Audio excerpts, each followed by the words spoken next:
Welcome. Welcome to Candid Creoles, where we elevate and celebrate Haitian excellence and friends. And today we have with us Judith, Annick Francois. Judith is a Haitian author. She's a children's books author, and you have to let me know if you write other books as well. You can correct that. And we're going to share with you what she's been up to. Judith has recently published the Three Princesses series, which will help all children understand the importance of treating others with kindness. Oh, I love that.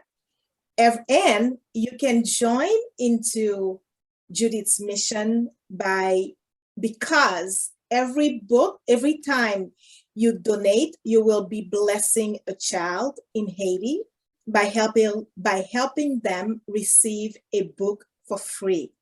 That is awesome. Absolutely awesome. Children who do not have access to adequate literacy program and education receive a book that will ignite their imagination, build confidence, and open possibilities for a brighter future. So why do you need these books? Judith asked. Encourages meaningful conversation about diversity and inclusion. This book teaches kids about how precious they are to their parents.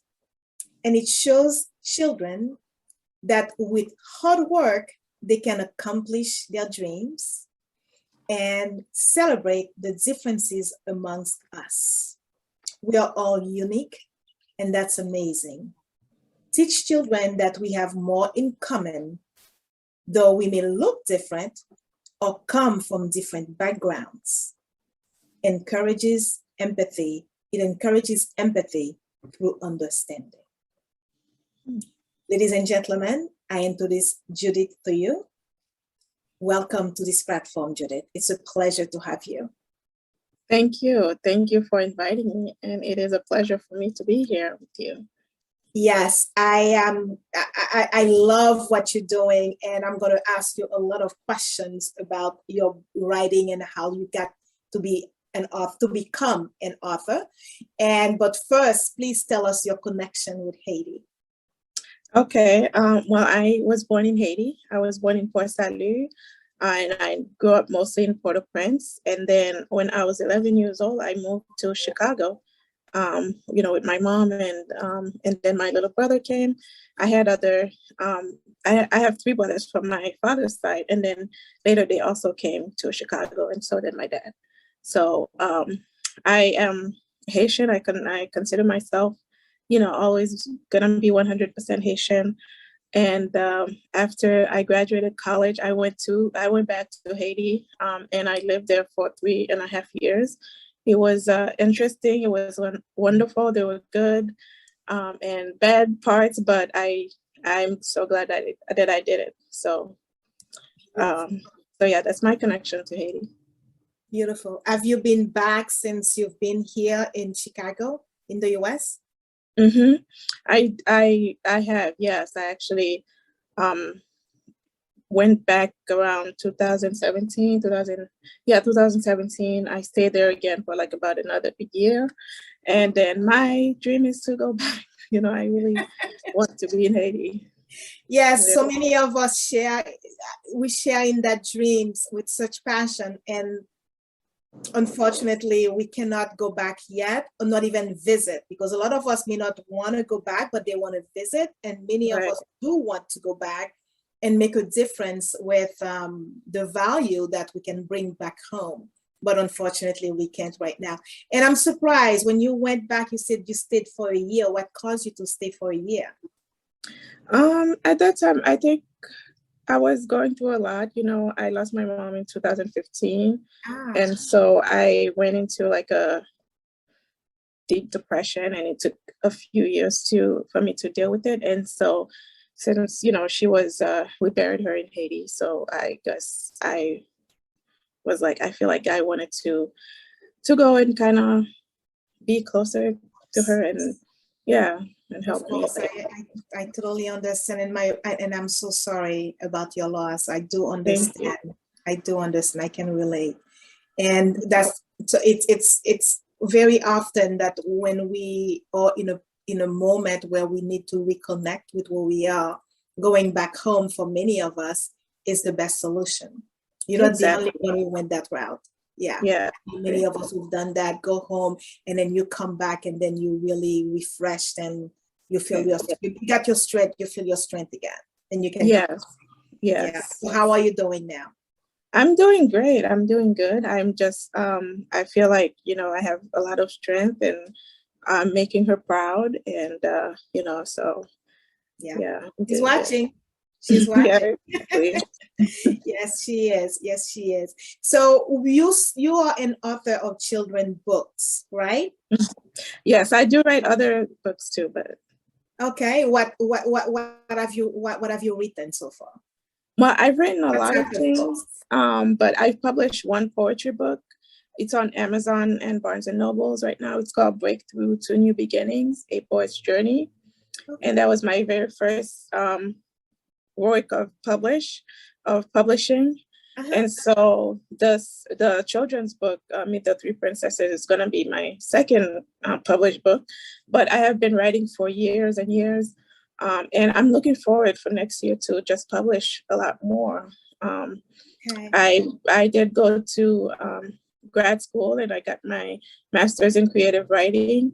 So I have a lot of things just from that about 3 years of being in school writing and studying literature. And then when I was graduating my thesis, I wrote a memoir about my 3.5 years that I spent in Haiti.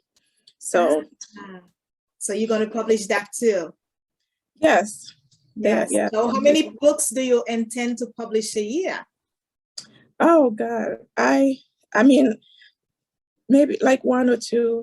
That would Okay. be good. It does Yeah. take time, doesn't it? It does take a lot of time, a lot of you know, revisions and editing and things like that. So Yeah. it does take time. Yes. But I am part of a group of writers, and I know it Mhm. takes a long time to write anything. So you started with a book of poems. We have many poets in our group, and I've actually had candid conversations like this one with a few of them as well.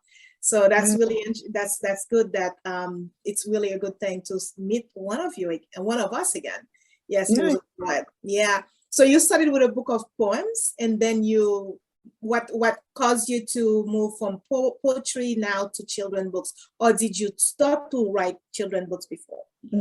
No, I only started writing poetry. I mean, children's book this year, and now I have 6 children's books. It started out last year with the pandemic. I was writing a lot of other things, and then I went through a writer's block, period, because I was like, I can't, focus right now. So, but I started having ideas for like children's book, and that's something that is so strange because I'd never even thought about it before. And then I joined an app called Clubhouse, and I joined a lot of different writing groups that were there. And so one day, I don't remember what club I was in, but they were talking about children's book, and I was listening to a lot of children's book authors and their journeys, and I made a lot of friends who write children's books. And then before you knew it, I was writing them too. So yeah. Yes, Clubhouse is a new app. Well, not so new anymore, but it started this year and it just took off. Right? Yes. And there are so many different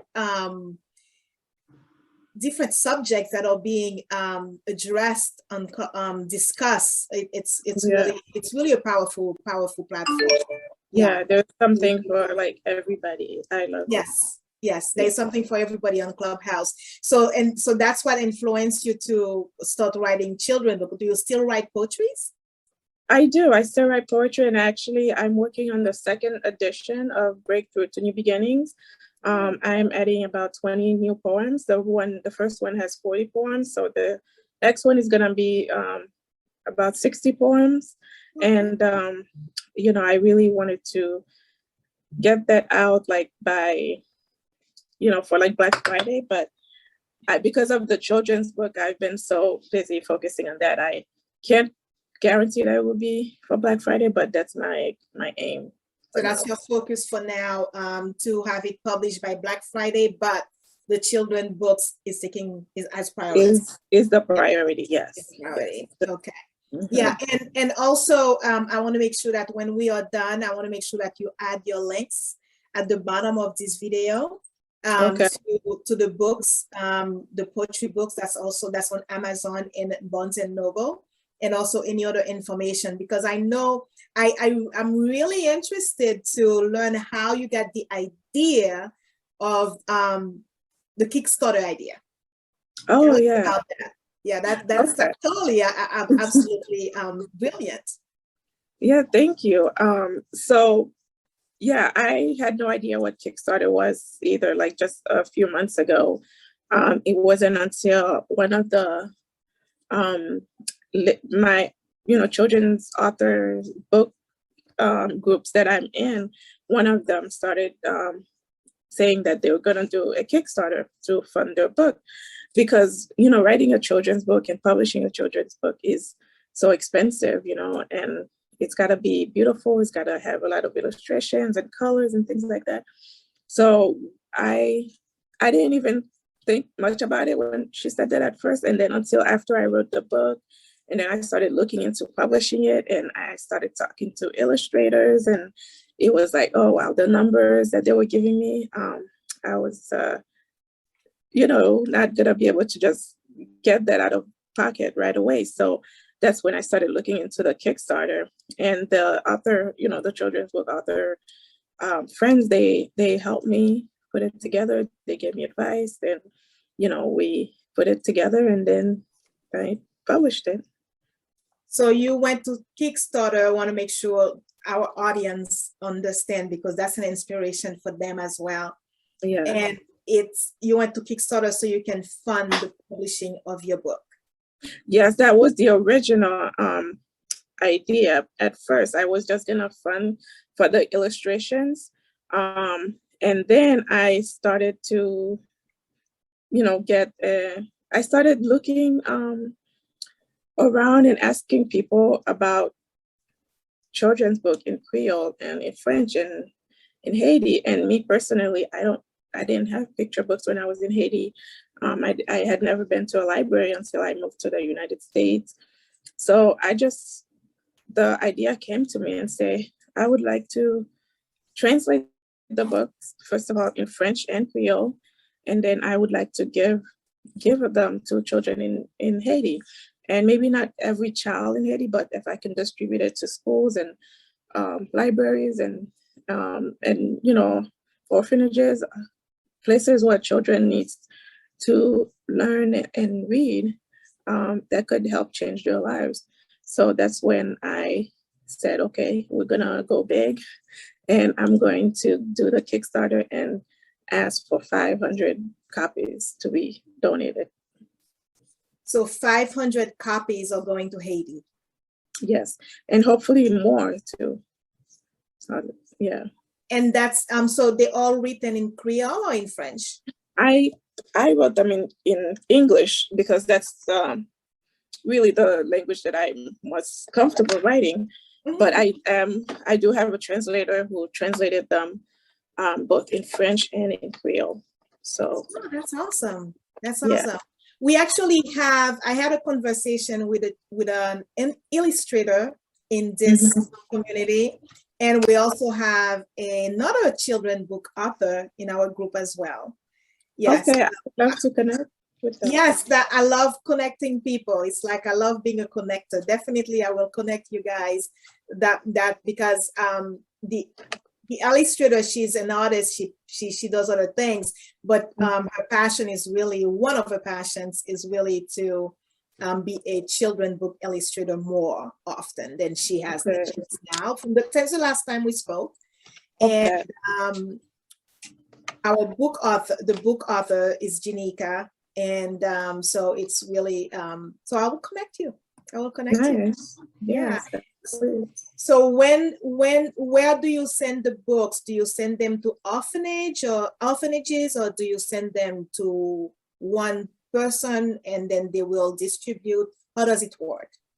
Okay, so the way that it works, when the books are printed, they will primarily be sent to me, and then I'm working with a few different organizations and schools that will be shipping them to each different, organizations.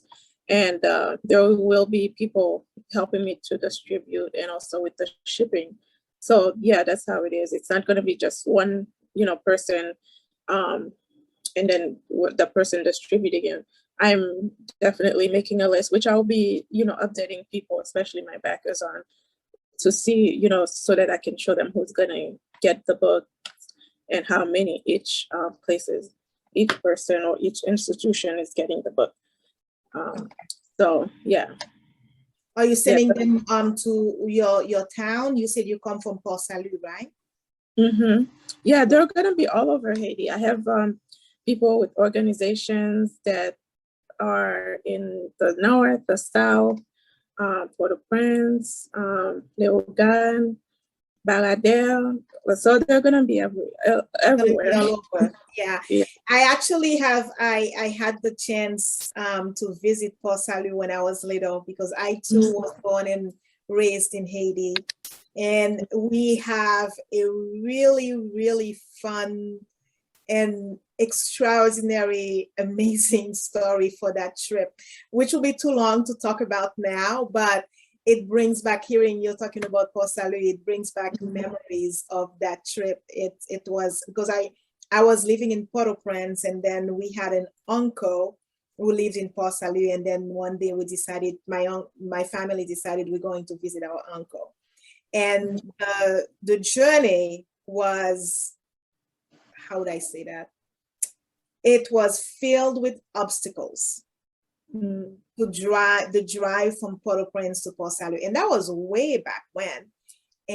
But we made it. But it's an experience that I've shared with my kids, and it was absolutely extraordinary that we made it. Yeah, Port Salut is my favorite place, in Haiti, and thank God the roads are much better now. I mean, they're still dangerous, but at least they're not, like rocks and stuff. They're asphalt. They have asphalt on them. Yes. And so I know that sometimes the mountains, when we go up to on the mountains that are really high, it's scary. And then there are a lot of curves and stuff like that. But the view when you're going up those mountains too, it's like so worth it. It's a beautiful place. My uncle had a place right at the beach, and it was like gorgeous. We would sleep. When we're sleeping, we were like, all the doors were open, and you can feel the breeze. And this was the Haiti from back then. I don't know how it is today in Port Salut, but that was the Haiti that we had back then, and it was simply amazing. Simply amazing. Okay, yeah. Let me tell you a short story too. Like when I went, I was in Haiti when that big what was it? Hurricane came in that, destroyed the south of Haiti. Was it in 2017? So I was at my family's house, right? And there were all like tall steel sheets that went over, that got destroyed. So one of my aunt's sons, he was building a house, like in the same yard, in the same like la cour, and his house, the only thing they had was it was finished with the blocks, and then he had the roof done, with the sheets. And so, by miracle, his sheets didn't get flown away or whatever. So for a while, that's where we slept in the house. It was no doors, no nothing. We just, it was like, it was nice. I was. It was safe too. Yeah, it was safe. Yeah, we had no worries. No worries. But the only thing are the frogs that were not, I was not so happy about that. But, I don't like frogs either. yeah, they are huge. And, Port Salut is a place that's very wet all the time. It rains and stuff. So there are always like huge frogs just I lurking don't around. remember frogs, but I do remember, and I'm just going to give that quick side of the story. On the way there was a lot of rain. And at one point, we got to an area where there was no road. The rain definitely took over the road. And in order for us to cross, that was the only path for the cart. We were driving a Jeep Cherokee, I remember. And for the car to go through the water would be absolutely impossible because the water was so high. And then there were men standing there at the river. We lost you. Oh, can you see me? You're back. Okay, you're back. Okay. Yeah, there were men standing there by the river who offered to cross us over. And what they offered, I mean, this is the thing with Haiti, the most extra, I'm having goosebumps sharing this. Oh, that was so powerful. The man said, we're going to cross the car first, and then we will cross with each and every one of you across the raging river. A bunch of men, I mean, tall, strong men. I don't know what those people eat. I mean, they definitely natural food. They were like, they all came and lifted the car over the water and crossed over the water with the car. And we just standing there looking at them doing this. I was so young, I was amazed.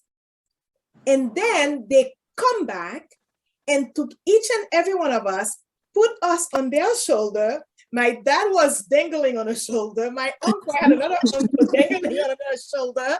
We children were just like holding on to that guy, crossing the water with us. Each and every one of us crossed on one of those men. They had no fear of the water. We did. So that's what they did. And then we paid, and then of course my dad paid them.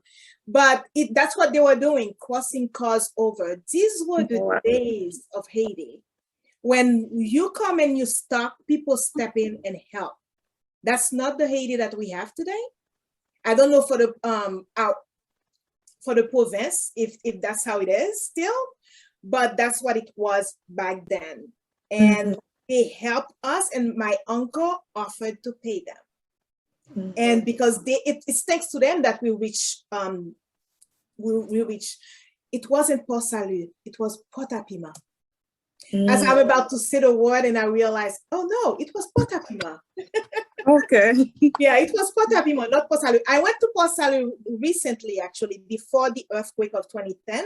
I had gone there for for Mardi Gras, and then I stayed in Port Salut. My Mardi Gras was at Lekai, and then I stayed in Port Salut with some friends. Yes. Nice. But that trip was toward Port-à-Pima. We went to Port-à-Pima. And then we were able to get there with no problem. And then on the way back, there was no water. The streets were dried. After, I think we spent the weekend. And within a few days, when we were on the way back, there was no problem, no rain, nothing. So we were able to cross, to take the road with no problem. So that's a story I told my kids. They said, Mom, I can't believe it. I said, I cannot believe it. I lived it. You know, it was really amazing. I don't remember how many there were. There had to be a lot because we're talking about an old Cherokee Jeep. Those things were old and heavy. Wow. Back then. So it was really amazing. It was really amazing. And there were many of us children who were there because we all wanted to go and have fun. You know, like we étaient Port-au-Prince, you know, you're going to have fun in another side of Haiti. That's really nice. That's really nice. Yeah. So it was a really nice experience. So you hope to one day go back to Port Salut. Yes. Yes. Port Salut. And also my dad's families, they're from Jacmel, and another place that's amazing. And I love where we're from, La Vallée, because it's like, it feels so, I don't know, like we're in another century or something. And it's so, the life is so simple, it's so beautiful over there. So it's like there are so many places that me, I feel like I love in Haiti. Yeah. Yes, the love that the life in Haiti, like when I went back to Mardi Gras before the earthquake of 2010, and it felt so good to be, I mean, the life is so different. It's beautiful and it's simple, like you said. And I never been to La Vallée, but now you make me want to go visit.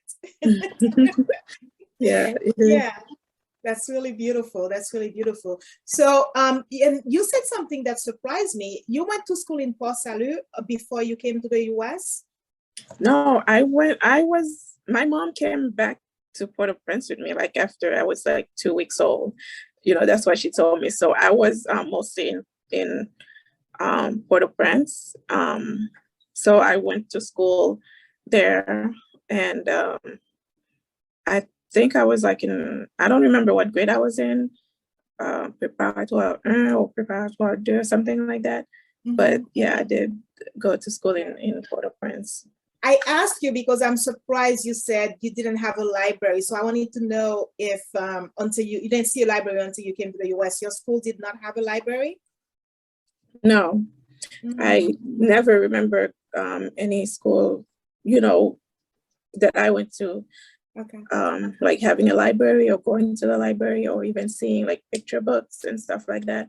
And I know that there are like kids who are fortunate enough in Haiti to have that, but it's just me. I didn't. You didn't. Yeah, and then that's why I was asking if you were in Port-au-Prince or in Port Salut, because the school that I went to, we had a library and we had to go. We had every week we would go to the library and we'll get a book a week. And I love to read so much since I was little that me and a few friends would absolutely love to read. We would exchange books within that week. So within a week, I would read more than one book because it's exchange like, okay, I'm going to read my book in 1 day or 2 days, and then we bring it back to school. And then I get yours, you get mine, and then, but make sure you bring it back so we can turn it back on time. Because if you're late, I don't remember what they did to you, but I think you got punished somehow. I don't know what they did, but the nun didn't want us to be late. And so we had to, and then, but within that week, you get to read many, many books. And I absolutely love to read. I absolutely love to read. Yeah, that's very important what you're doing, because reading is part of your education. Exactly. Yeah. So. And literacy is extremely, extremely important, especially in early childhood education. So. Yeah, absolutely, absolutely. And now, thanks to you and thanks to everybody who has donated and will be donating, the children in Haiti get to receive a book for free. Yes. Really and it's also going to be in their native language, in Creole and in French. So they can experience that, And they need it. They need it. They definitely need it. That's really beautiful. Your mom must be so happy watching over you. Thank you. Beautiful. So and so when you started to write poetry, who or what influenced you to write poetry? I don't remember what inspired me. Like I was excuse me, I was really young when I started writing poetry, and I was always it was like more of like writing in a diary for me, because I was just writing about my feelings, things that I experienced and thoughts that I had. And then as I grew older, I started just making them into poems, and still to this day, like I write based on that, like things that that I feel, experiences, childhood memories. So that these are the things that like inspired me to write in general, and especially poetry as well. So yeah, so the inspiration can come from like anything and everything. Yeah. That did your mom write as well? I'm trying to, or it was just you in the family with it?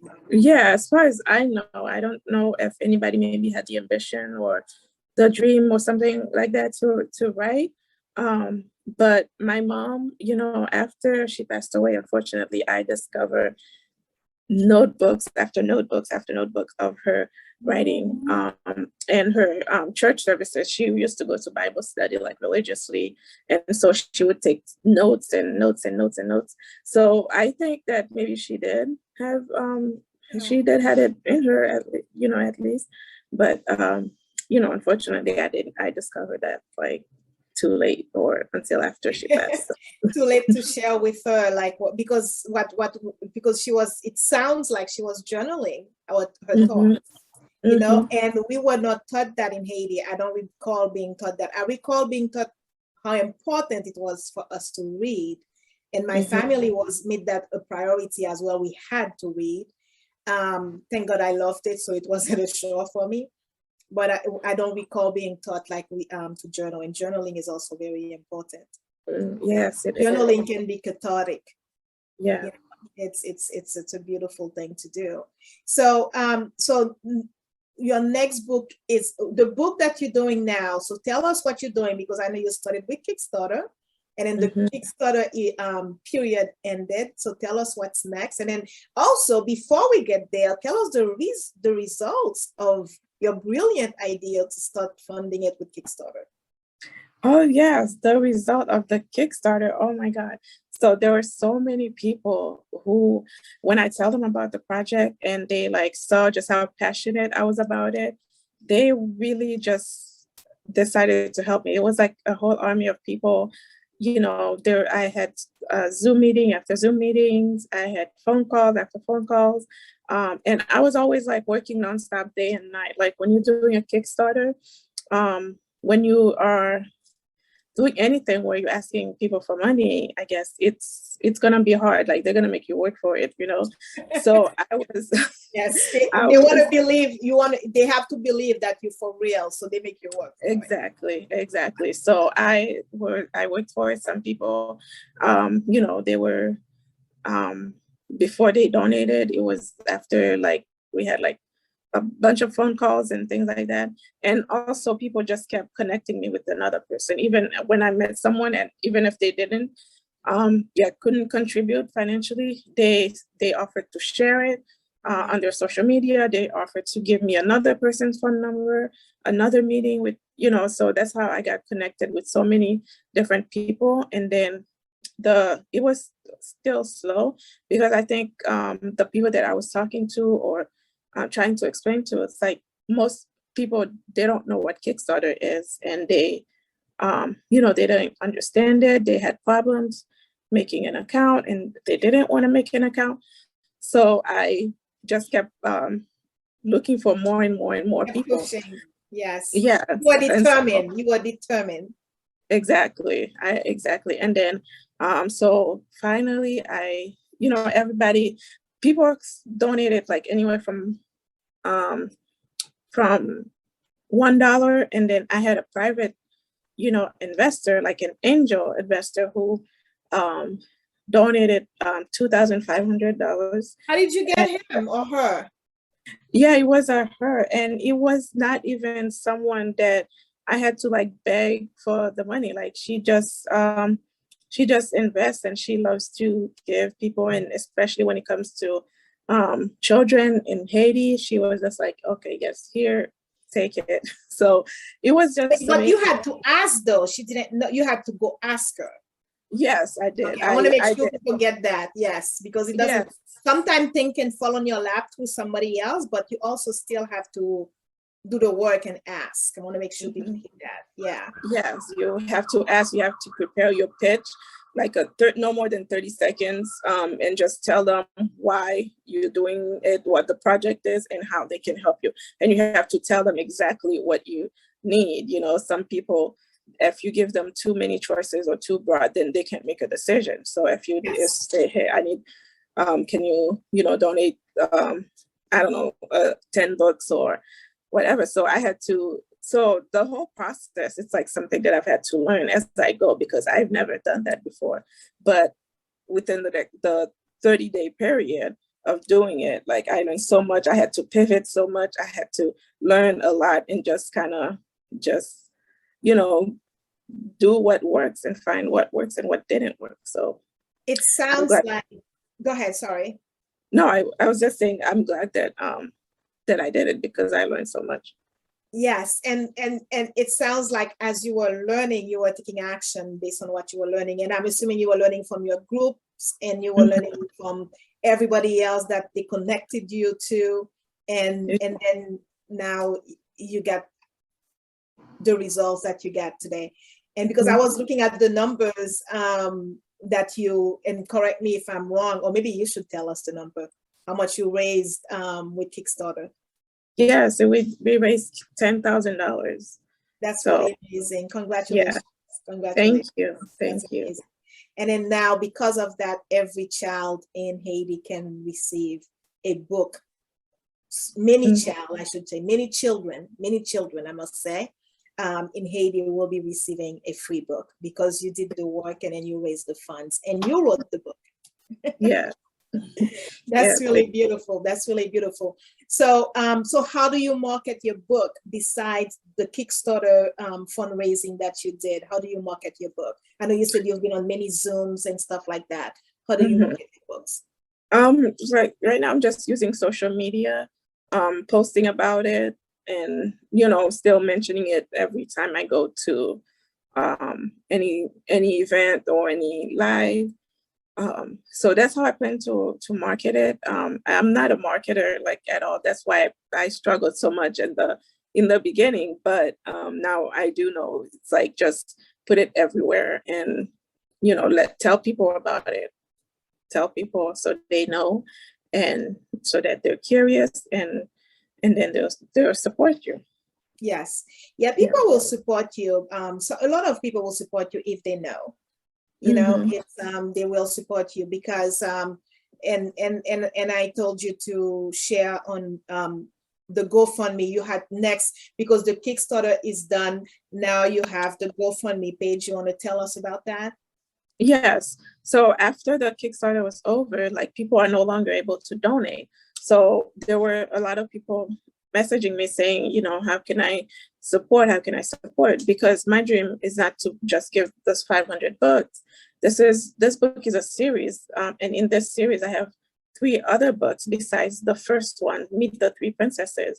So I just thought, let me just create a page. Those same people who missed the Kickstarter can still go on there and give. And also other people who want to come and contribute can also have a place to go, because I wanted some, to have some people were asking me for my Cash App and Venmo and things like that. And I wanted to have a place that was more like official, like they can see like this is where the money is solid. Yeah. Right, exactly. Because because you're publishing a book. So right. And what was the ideas of the 3 princesses came from? Oh, it just came to me. Like I was I know that it's not a tradition in Haiti to have like princesses and princes. Well, we had an emperor at one point at the beginning. Yes, we had an emperor, and in other folklore and things like that I heard, that I remember reading about too, I never really saw a princess. And so I just the concept came to me, and I was like, let's do the 3 princesses of Haiti. So that's how it got to me. And also because it's such a family-centered story, like they may not be princesses like in a Disney sense, but they're princesses to their family, their community, their parents, so that's how it is. Yes, because each and every one of us can be a princess or a queen in our own mind. Right. It's and if you look at our background from Africa, we were kings and queens, back in Africa. So each and every one of us can be princesses or queens or kings or princes in our own mind. And it's all on how the family, treat them like princesses, and they'll believe like that they are all that, So yes, your words, what you say to your children is very powerful. Very powerful. That's really a beautiful story. And so do you have a system to write, or do you write every day you sit down, like, because I know many authors have different ways of writing. I remember I love Maya Angelou, and Maya Angelou, I read a lot about her. And I remember she said when it's time for her to write, she would rent a room at a hotel, and then she would isolate herself there. And then she would say the next day she would also always tell the cleaning lady not to clean the room, because she said that's all she does. She doesn't live there. She just go to write there. But she said they would not listen. They would say, well, we have to clean the room. We cannot leave the room one day. She said, but the room is not dirty. But that was her pattern. That's what she did for her writing. And so she isolated herself in a room at a hotel, and she would write. So what's your pattern for writing? Do you write do you have a system that you follow habitually, or it's what is it for you? Oh, wow. I wouldn't say I have like a consistent pattern, because things change. Sometimes when I'm writing, like Maya Angelou, I need to be alone. And then after a while, I get in the zone.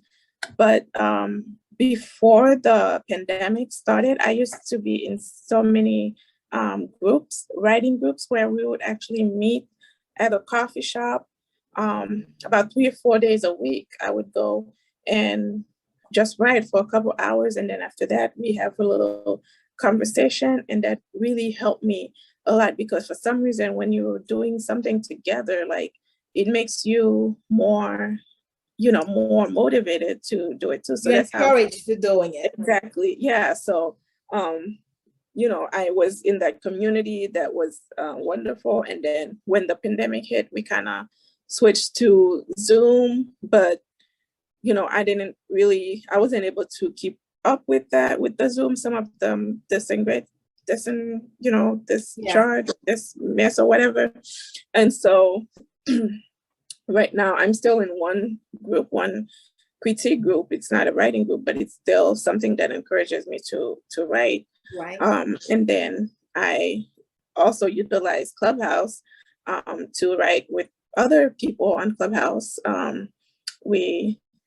It's the same concept, just come together, write, and then take a 15-minute break and then go back.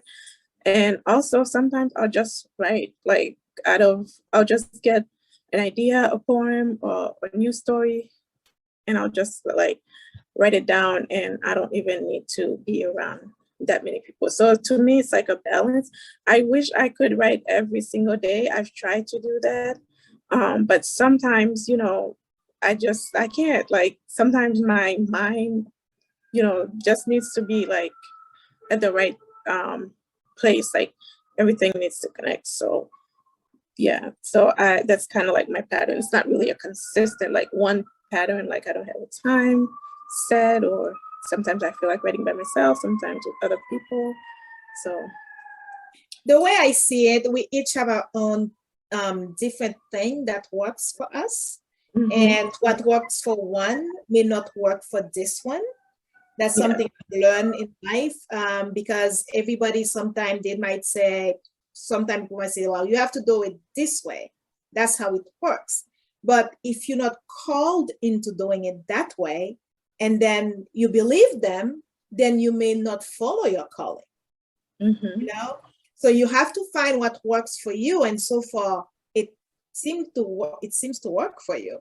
So are you working full-time in you're a full-time author, writer? Well, I hope to transition, to a full-time author one day. But right now I do have a job. I work for Chicago Public Schools. And you're a teacher? Well, I work one-on-one with what? Student? With special needs students. The students who they're called Sika at my in Chicago. I don't know other places what they call them, but so I do one-on-one, and then and I also substitute teach sometimes. Okay. But the kids that I work with, they're really wonderful. They're smart, and you just need a lot of patience with them. No wonder you studied to write children's book. Yes, it's I can see the connection.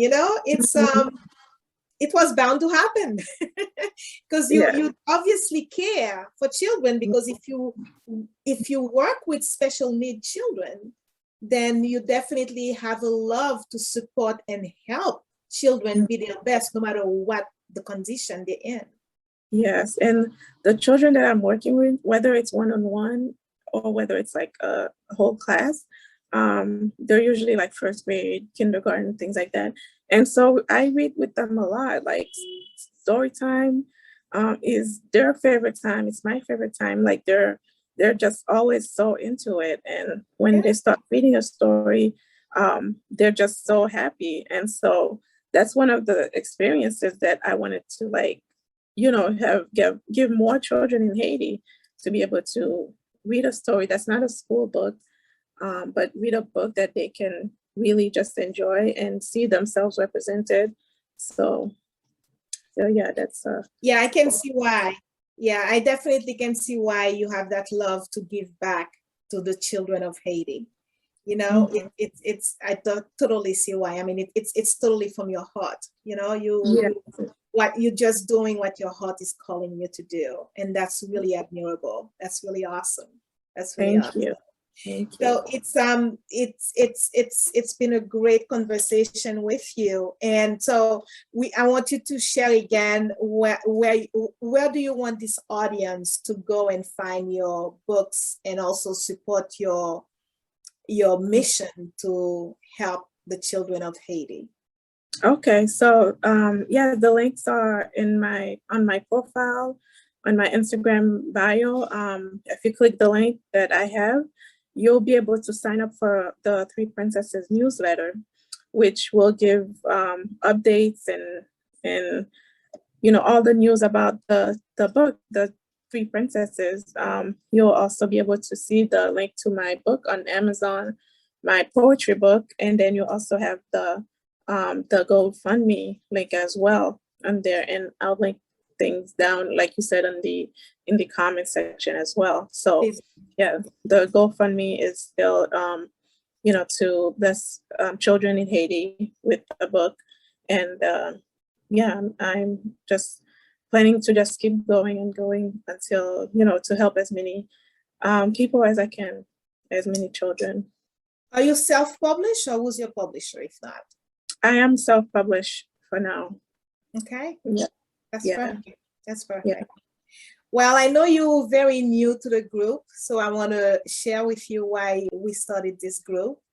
Okay. This group was started in almost 4 years ago now, very soon in February. So it's 3+ years ago. And it's the title is exactly what it is. It's a celebration of Haitian excellence and friends. And we started this platform, Candid Creoles, where we host candid conversation. And I say we, although I'm the one who hosts the conversation, because I see it as a community, not just my group or my platform. So we started Candid Creole is to have one candid conversation at a time. And the whole intention behind all of that is really to transform the narrative about Haiti and about Haitians. And the thought behind it was if they are saying what they're saying about us, and I'm not going to repeat the word, you know what it was, that almost 4 years ago in December. And it was, I said, well, if one person is saying it, others are thinking it, and then also look at what's going back home. So what are we doing to change the narrative about us? So I thought we should start amongst us first and look in the mirror and start celebrating each other. That's the whole idea. Because you cannot blame anybody for anything. Otherwise that means you can't change it. To me, when you blame, you give your power away. But when you own it, you said, okay, what can I do? It's my problem. So what can I do? Then you are able to really find a solution. So I said, let's start there and find a solution. And then Candid Creole is just like to take the platform to another level outside of the group. So that's basically what the group is about. So I would love to know your idea. I welcome your ideas and thought about the group. And we would also love to grow as much as we can, so we can because inside the group, we do more than just the videos. We post about other people, and we share things about Haiti and all of that. So you're welcome to post, because I know you're very new to the group. You're welcome to post, you're welcome to share, you're welcome to invite, and definitely post about your business. We have people can advertise or promote their business and their craft, their talents anytime they want to. So it's please, and if also if you have other people who are as talented as you are, or people who want to share and bring a contribution to the group, please invite them and then let me know who I can also introduce to Candid Creoles, which is our platform that you're participating in right now. Oh, yes, I would love to do that. I will definitely invite a bunch of people to join, and yeah, I look forward to the connections. Yeah, and I'm going to connect you with the other writer that we have in the group and the illustrator of children's book as well. It's going to be great. Yeah, it's going to be great. So so we welcome again your ideas and thoughts. Just don't hesitate to share them with me, because it's all fun. So I look at it. Yeah. Yeah, that's nice. Yeah. So the one thing I wanted to ask you is, where do you see yourself in about, let's say, 5 years, 10 years? Where do you see your books? Where do you see yourself as an author 5, 10 years from now? Oh, yes. As an author, I see myself that I've published my memoir, and I also have other type of like memoir style collections that I wrote about my childhood and growing up and stuff like that. So I hope to publish that too. I hope to publish some novels as well, because I do have a couple of novels that I've written, and just continue to write children's books, and helping with education in Haiti as much as I can, and just keep on writing. Yeah, that's beautiful. I love novels when I was little. When I was little, I love to read, like I said. Of course, at the beginning, you read children's book, and then when you became a teenager, then you changed the style of the books and all of that. And now I read mostly nonfiction. I haven't read a fiction book in a while, which I need to, because I think it's good to read fiction. It gives you more, it gets you to be more creative. The creative juice can flow. So it's really nice. So it's really good to hear. So can't wait to see your success. It's beautiful. It's beautiful. So to conclude, I'm going to ask you 3 questions. Okay. And first one is one word to describe your life. Oh, my life. Okay, so my life right now, I would say, is exciting, because there are a lot of changes. I think especially with the Kickstarter, things are like, my life has changed forever now that I know that I can do it.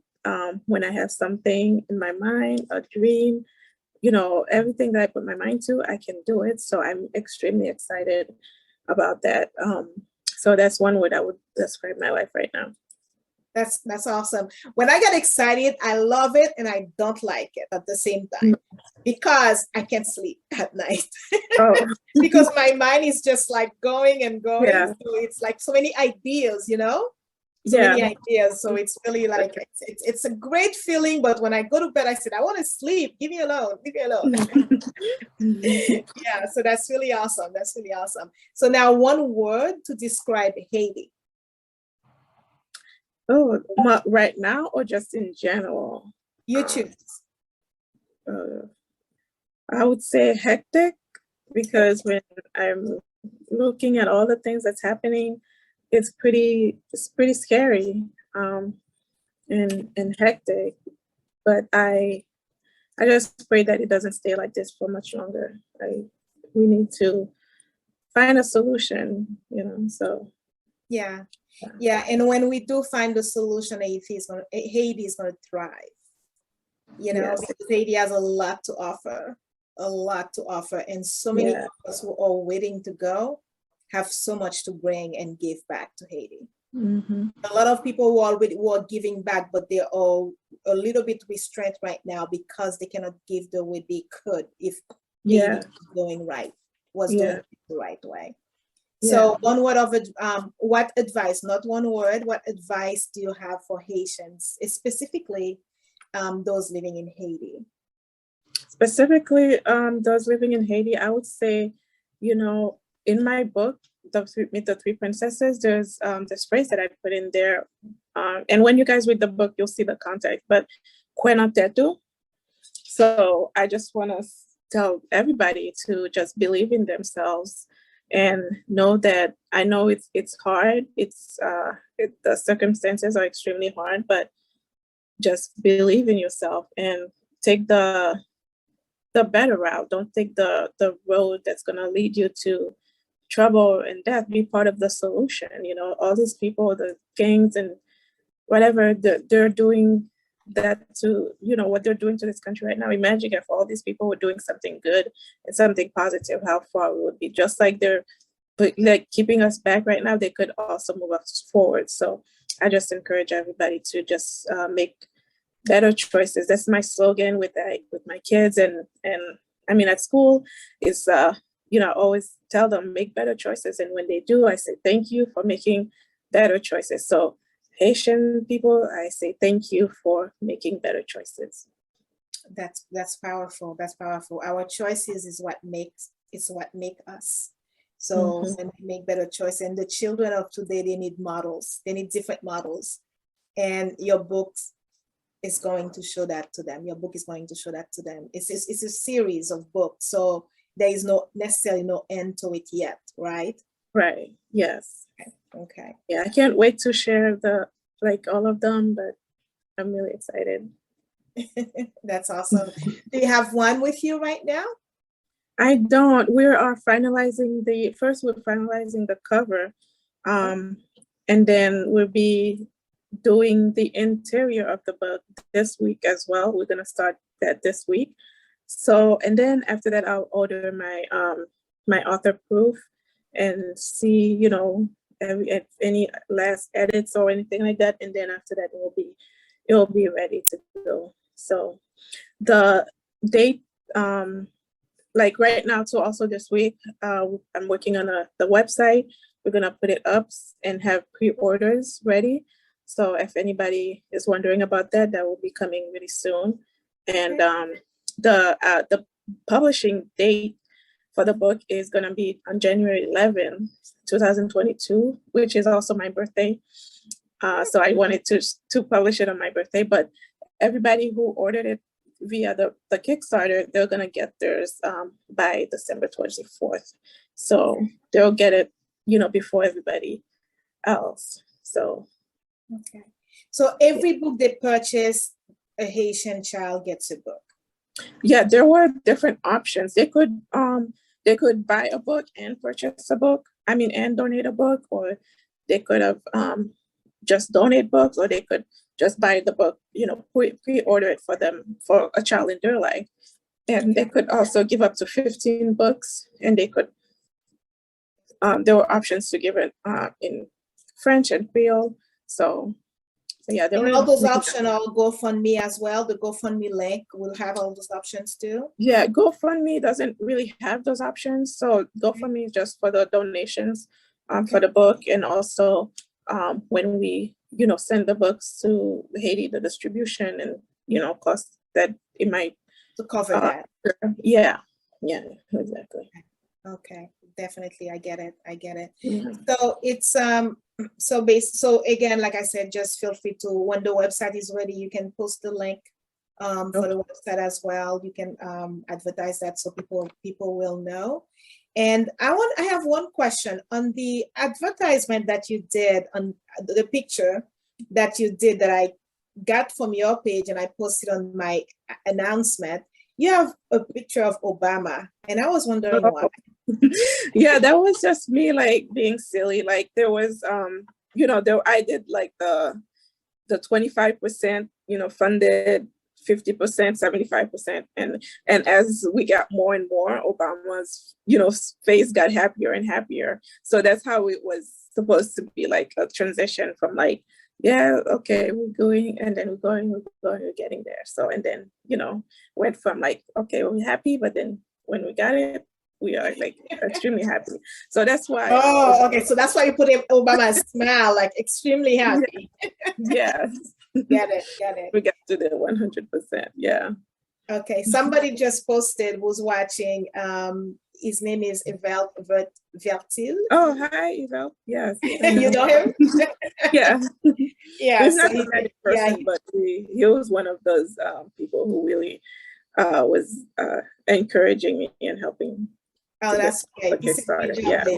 So that's good. So you invited him to join the group, right? Mm-hmm. Yeah. Well, thank you so much for that. So because it's always good. I wanted people to always have support when we have a conversation, and this conversation will eventually be posted on YouTube as well and other platforms. Okay. So yeah. Okay. So it will be, and then you can share it from this. Yeah, from Facebook you can't. Well, you can, but nobody will see it because Facebook doesn't allow that. Yeah, but once I put it on YouTube, which I will, then yeah, it's for anybody to see. Well, I want to say thank you again for the opportunity to meet with you today. And then a big thank you for a last minute guest, to be our last minute guest, because we had a change. And our guest who couldn't make it will make it in the future. So it was a pleasure to see you today. And as we celebrate this week, it was great to speak to you because this week we will be celebrating 18 November. November 18, which is when we won our freedom, our ancestors won our freedom. And then the question is, what did we do with it? What did we do with it? And you are doing something with it by giving back to the children because they are the future. Yes, the future. They're the ones who's gonna change Haiti. Yes, yes. So it was really a great choice to have you today. It was perfect. Thank you so much. I appreciate that. And as always, I like to end this our Candid Creoles conversation. Peace for Haiti, love for Haiti, and blessings to all. Thank you. Thank you so much, everyone. Yes. Bye. Thank you. Bye-bye.